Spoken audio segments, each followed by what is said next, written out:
crunch, bring it back, single leg swing. Let me teach you how to wrestle. Okay, let me teach you how to wrestle.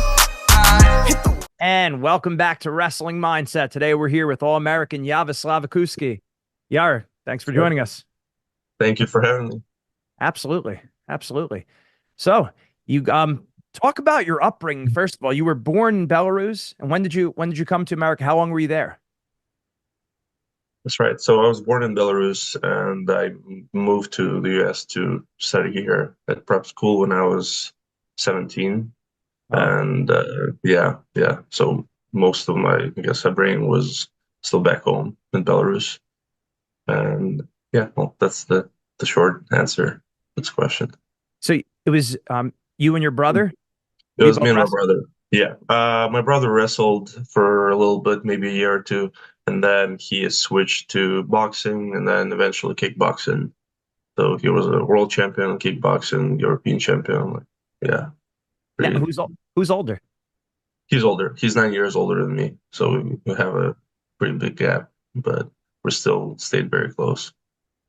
But he was a really good wrestler too. Yeah, he was a good wrestler. He was a good wrestler. And then I think after, like, during his kickboxing career and after he was done, he was also worked with a lot of MMA guys. So he kind of had to sharpen his wrestling skills again, which, All right. which helped me later on because, I mean, me and him would always spar and wrestle together. And yeah. I was going to say, talk about that a little bit. So he was like, 9 years older is a big gap for when you're really young, right? But how did that help form you into the wrestler you became and, love for the sport, things like that? For sure. Well, for me, again, my brother was always the one who pushed me. He was also he's always been and still is my biggest support system. But growing up, again, he would just always take me to work out with him, like whether it was, we're going for a run or we're gonna lift or I'll take you to the boxing workout with me. And anywhere, any place, anytime, even like back home, we would have like a set of pads and gloves, and he would just, all right, put them on and let's do a workout just in our living room. So yeah, he kind of instilled into me that sense of discipline and hard work because every workout with him was just a nightmare, but it was worth it. That's awesome. So, I mean, a lot of times you have two brothers or different personalities. You guys, same person, similar personality, or totally different? Maybe a little different. Yeah, I would say I'm definitely on the, I don't know, quieter side out of two brothers. He was always like a rebel kid.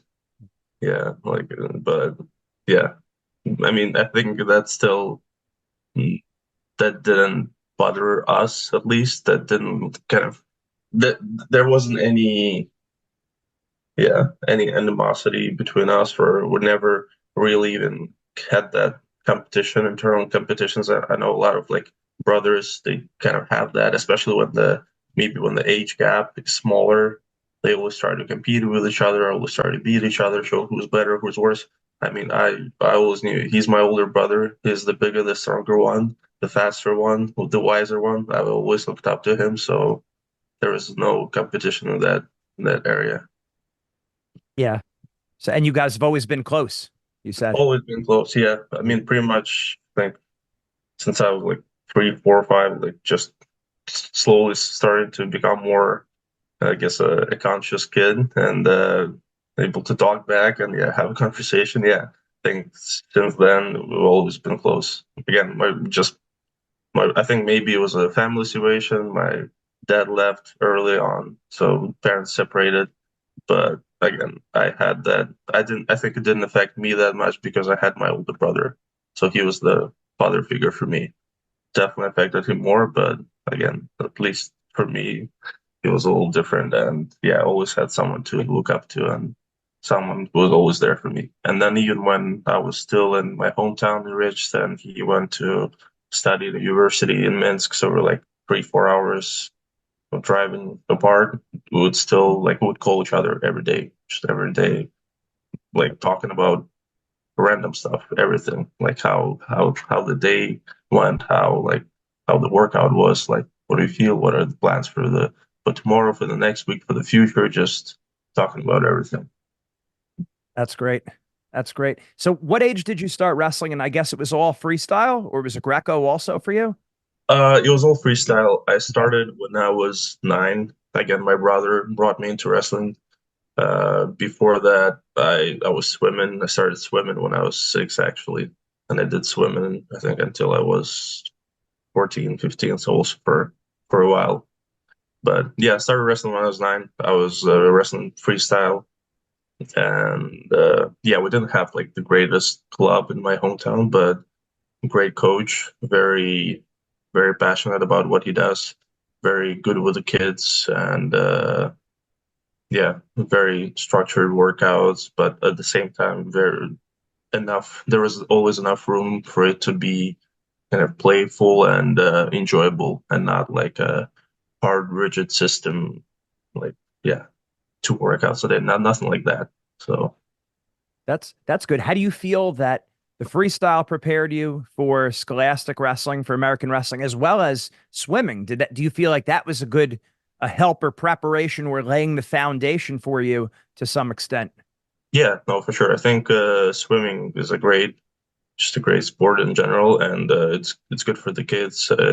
It helped me again with my stamina, with being a little bit more loose and relaxed, because you in swim you have to learn how to breathe, how to control your body, how to just go through tough workouts day in day out, and then but still keeping your composure, I would say. And yeah, that was very helpful for me. And in terms of freestyle to scholastic, um, I don't know. I think I mean, both are different. They're different from each other, but the foundation is the same. The basic principle is the same. You have to take someone else down. You have to take your opponent down. So just being very good in neutral on your feet, defensively, and trying to find those kind of tricky shots. Maybe not the straight double, the famous American double leg that everyone does for the high crotch, but sweep singles or trying to go for over unders, some throws, some sweep, yeah, something. I think it's just in general international wrestling, or at least the the way I was taught the wrestling back home in Belarus, it was more diverse. Like you had to learn every move. Like you had to learn every move and practice and perfect every move. But then eventually you'll find you have your 2, 3, 4 best ones, but you have to be able to wrestle in every position, in every situation. You're gonna have to know every available move there is and every available counterattack there is, because well, you never know who you're gonna wrestle. Yes, you're good maybe at a double leg and a high cross, but what if someone really good in underhook or like with the Russian tiger or something else? So you have to be able to wrestle in every position, so you're never like surprised by anything. Do you feel like it's a little bit different, like with I guess in American wrestling that they don't that maybe there's not as much of a focus on knowing every move, or did you see a difference when you came here? Like maybe what were some of the biggest differences? That's a good question, I guess. When you came here, what did you feel like were the differences in wrestling, whether with technique or the pace or anything like that? Yeah, I think the pace was definitely higher, even in drilling. So I guess I was just used to more like easier pace at first, and then you get into situations, you get into live wrestling, then you go hard as you can. But here it's like the warm up is hard, you run, you pretty much go nonstop from the first minute of the practice. Like the drilling is hard. Yeah, people didn't feel like they were trying to loosen up. Like at least back home, like everyone pushed the idea you have to loosen up. Like don't stand there just like that. Loosen up. Try to find the attacks. Loosen up. Don't be like a tree. Don't stand there just like a tree. Like don't like loosen up. Don't be so rigid. So that was the difference. The difference in the pace, obviously. Technique. I mean, I don't know. It's hard to compare because here in the US, people do a lot of camps and like camps that focus on technique. So but in practice and in season, obviously it's different. I think it's also a little bit harder to focus on technique and kind of prioritized it during the season because again, it's a whether it's high school season or college season, you have matches pretty much every week or like every couple of weeks. You have tournaments. Guys are cutting weight, especially when guys are cutting weight. Like no, they don't worry about technique. Unfortunately, when the weight cut comes into play. So yeah, Right. it's different. The Right. short Right. answer. Yeah. And then talk about, so when you transitioned and you came over to, you did your you did some high school or some college prep in Yeah. Massachusetts, Yeah. right? Yeah. So again, thanks to my brother, he was the one who made it happen. But I was able to come to the United States to NMH Northfield Mount Herman Prep School in Massachusetts. I was there for 3 years. So I wrestled 3 years at high school level, and yeah, it was a tough transition. Again, I think for most people who try to transition from freestyle to folk style wrestling wise, it's just getting used to getting off bottom and trying to stand up instead of just Yeah. defending the gut. Yeah.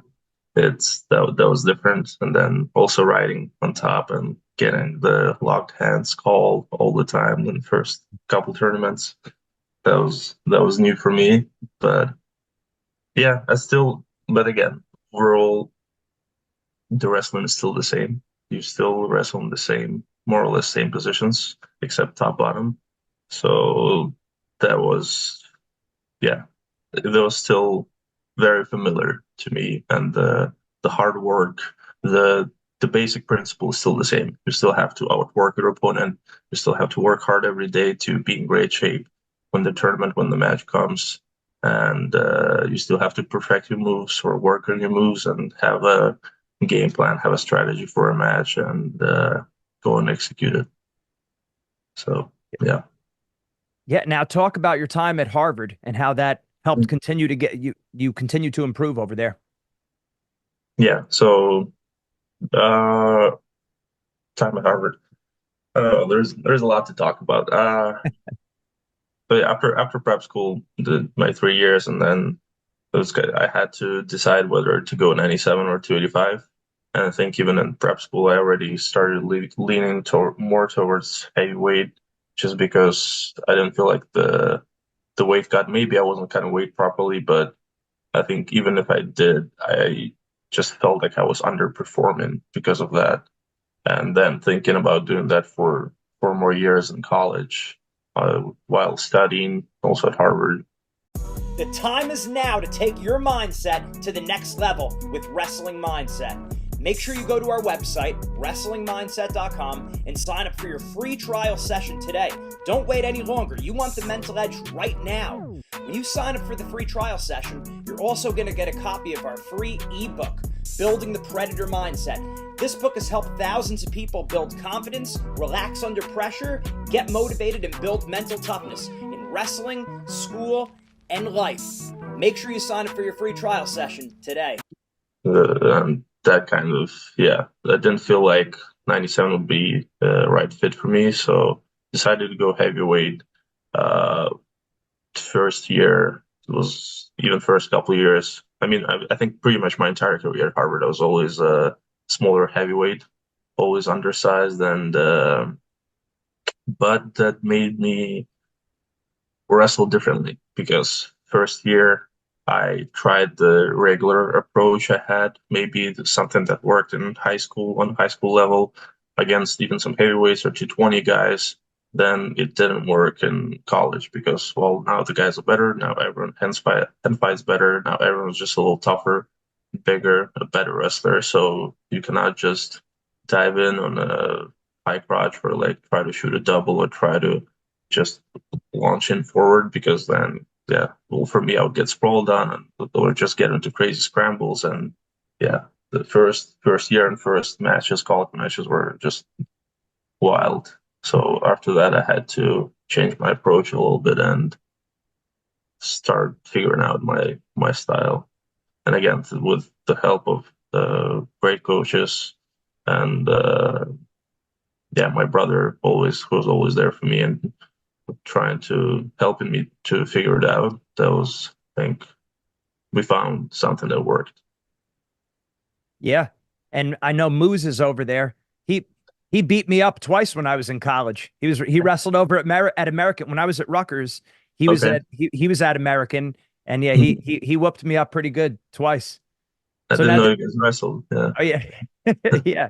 So now, I mean, did that help someone who because obviously him from Uzbekistan, so having that Eastern Bloc background, did that was he able to relate in that way, maybe differently? Yeah. That I mean, I'm sure all the coaches were great, but I mean, maybe did that help? Yeah. No, that was very helpful. Again, we're able just to connect right away. And Muzafar, he's a great coach, a great guy. Also, always making jokes, always make like it's always making people feel comfortable around him. But at the same time, just trying to give good advice when it's time to give good advice, and kind of let you be when you just need your own space. But he was great. Again, we both speak Russian, so it was just that right away made me feel a little bit more comfortable and welcome in the first year when I was in the team. And yeah, I mean, he was the one who pretty much always pushed the idea of not, again, you're a smaller heavyweight, don't dive in, don't just like be a yeah, don't just wrestle like all Americans do. Like you need to find your own way, because well, you're smaller, you're different, but you have the speed, you have the stamina, so have to use it to your advantage. And that's pretty much the same what my brother had been preaching to me all the time. So yeah, the famous Muzafar sweep single, we worked on that a lot. She Yes, said, I've been a victim of that several times. So yeah, then talk and obviously being great school, Harvard also. So you finished up there, you graduated there. that's right. Yeah, uh, yeah, great school with a lot of talented, exceptional people in pretty much, I don't know, in every field. It's amazing, but Absolutely. it's so different. It's hard to compare it to something else. So, but it was great. Again, just the environment. It set. I thought I had high standards for myself, but it set the bar and the standards way higher. And then that was really helpful, because there is no way but up. You just always compete, and most importantly, you compete with yourself. That was also the lesson I learned, and everyone pretty much told me that right away, because there is no reason to compete with each other or other people. You just have to start the competition with yourself, because yeah, that's your main enemy, main friend, Absolutely. main enemy. Yeah. Absolutely. And then talk about then coming over to Rutgers to get your master's degree. What's your master's degree in, and talk about that transfer process, or not transfer, but going over to a different school, wrestling there, the coaches, the team. Yeah, the transfer or the transfer process, I guess, started during my last year at Harvard, when Coach Pritzlaff called me, and he was the one who pretty much just kept calling me and kept telling me about Rutgers, and convincing me to visit. And now I understand why, because after I visited Rutgers, once the season was over, I was able to see the team, the coaches, and everything, the environment they had here that helped people grow and achieve their goals. So that was critical for me, because after Harvard, the goal was not to find, again, the best school, the best educational program, but the mix, again, the ideal mix of both: a very good school, but most importantly, great team with great coaches, that environment that would help me to achieve my goals. And after my visit, I realized, okay, this is it, this is the place, and this is where I'll be able to achieve my goals. So yeah, again, I'm studying the Masters of Science. I'm doing Masters of Science program in Supply Chain Analytics this year, and then I have another year. So I'm finishing up this year, and then yeah, probably will do Masters in Financial Analysis next year. So 2 masters in 2 years. That's the plan for now. Pretty good. Harvard and then two master's degrees. Not bad. Not Yeah, bad. not bad. Yeah. Very good. Now, talk about your season, the NCAAs. I mean, obviously, being an All-American is a great thing. Um, How did you feel like you finished out, and what did you like about the season, or what did you think could have been better? Yeah, the season was definitely, I think, a wild one for me, with ups and downs, like a crazy roller coaster. Like I said that in the post-match interview, Nationals, but I think it's true because there were ups and downs, and I felt good coming in.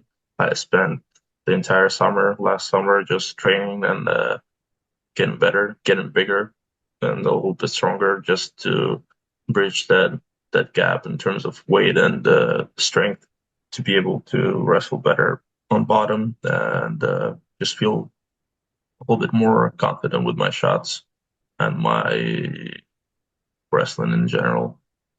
So just had a good start in the season, but then a few hiccups along the way, a small injury that I had to take care of and miss a few duels, and then bounce back after that.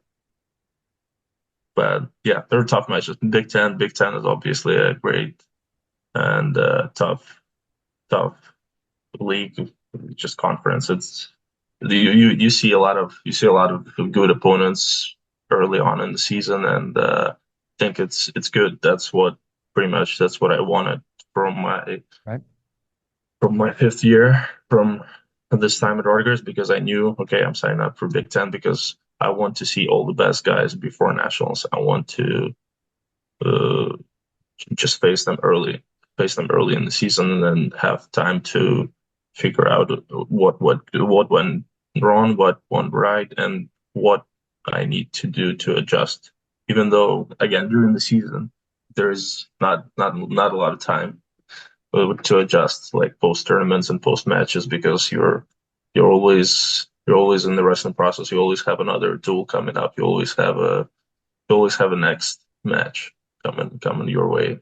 So yeah, but I think this season I also experimented a little bit. I tried changing my style, which did not go well for me. I tried changing my preparation process for the matches. I like pre-match routine. I yeah, tried just changing the way I wrestle a little bit, and yeah, again, didn't work out for me. But I think it was good to try it mid-season and see that I need to stick to what works and then just build on that instead of flipping the whole thing around and yeah, finding something completely new mid-season. Maybe do that early on or during the summer, but yeah, I think that was just and that no one forced that on me. I think that was just me in my own head trying to find the best way to wrestle, and I think maybe just a little like a perfectionist in me. It's always speaking into my ear saying, "Oh, you can do better. You like in such a good shape. Like everything is great, but why the matches are so close?" That I was upset with that. Like why is it so hard to find more attacks? Why is it sort of what like you have to dominate the guys to be the national champion? So why is it not happening? Let's try to let's try to change everything. But obviously, it wasn't the right call, and I think closer to Big Tens and nationals, obviously, I was able to bounce back and set a good training routine to get back into the shape and the wrestling I wanted. Yeah, because I was thinking, I mean, I wrestled in the EIWA also. Never wrestled in the Big Ten, but I would imagine that physically and mentally, that's a challenge. I would assume that was a big change. I mean, people are good everywhere, obviously, Yeah. but the density, the amount of competition, like one match after the next, that had to be challenging, like I said, physically and mentally, because there is a lot of questioning ourselves. Well, hey, but you're wrestling the best guys, Yeah. you know? So Yeah, I yeah, think that's always important to remember, because you're wrestling the best guys, you're wrestling top 10 guys, top 20, top 10, top 20 guys all the time. So you have matches are not every match is going to be a tech fall or a fall, and not every match is going to be like with a huge gap. Sometimes it's going to be close, and yeah, it's just it's just really important to analyze, I think, At least maybe I do it. Maybe some people take a little different approach, but for me, it's always about analyzing the match, what went right, what went wrong, like what we need to improve on, and always finding the mistakes and trying to get rid of them and improve on the wrestling. Yep. Yeah, but Excellent. yeah, big Now, tennis stuff. Big tennis stuff. yeah, Just say that. no doubt about it. No doubt Yeah. about it. Talk about the coaching staff at Rutgers. We got to give Rutgers a shout out, Oh, right? for So sure. let's talk about how the coaches have been helpful and then school and everything. Yeah, no, everyone's great. Coach Goodell, Coach Pritzlav, again with this single leg attack, the famous one, and the way of wrestling tough and wrestling hard, just the entire match and pushing forward. They're great. They're very knowledgeable guys. They have, yeah, Coach Midic here, Coach Pollard, Buxton. Buxton is the legendary coach. He's just great. His approach, his the way he talks to athletes, and at the same time he can push you, he can push everyone, but at the same time have a laugh about it and throw a few jokes in the mix, which is great.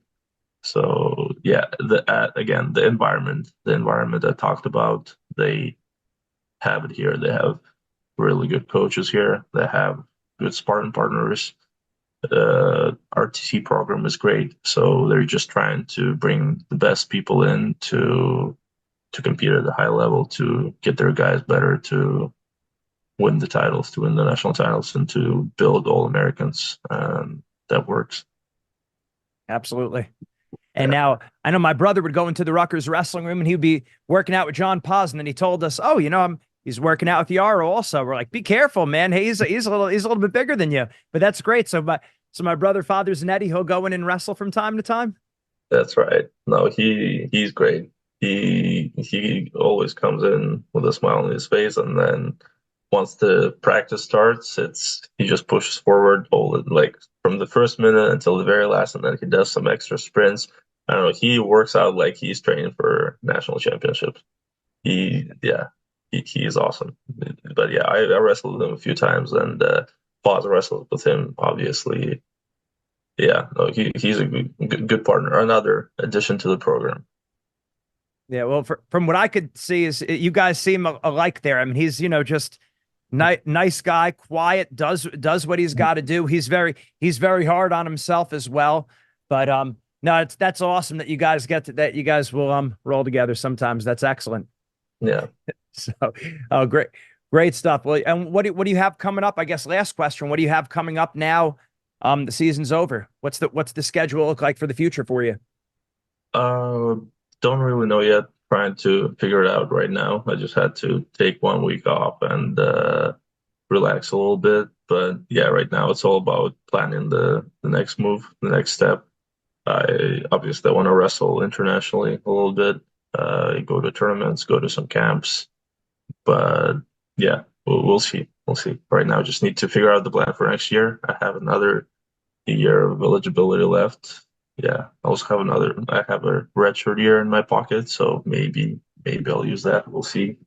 Maybe I'll be one of those very old seniors who we're still wrestling at the college level, but I'm just trying to extend my wrestling career right now as much as possible before moving into the real world, the business world. And yeah. Hey, if you could come out with 3 or 4 master's degrees, maybe a doctorate, and then you get to wrestle several more years, it's all the better, right? Yeah. And again, that's just the way things turned out to be.